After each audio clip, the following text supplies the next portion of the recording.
Himbauan yang disampaikan kebakaran ban.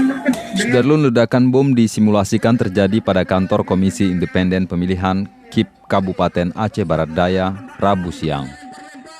Adegan ini menjadi bagian dari serangkaian simulasi terkait proses pengamanan KIP Aceh Barat Daya bila sewaktu-waktu kekacauan terjadi.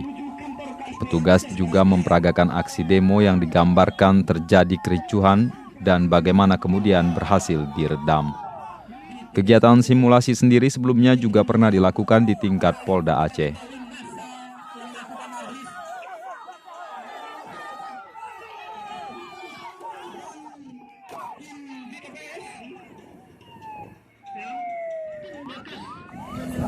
Karena itu kita peragakan dan kita latihkan anggota untuk melaksanakan tugas tersebut. Salah satunya seperti yang tadi kita saksikan. Petugas dilatih agar bisa mengendalikan masalah, terutama pada pengamanan Pilkada 2017. Dari Blangpidi, Rahmat Saputra, Serambion TV.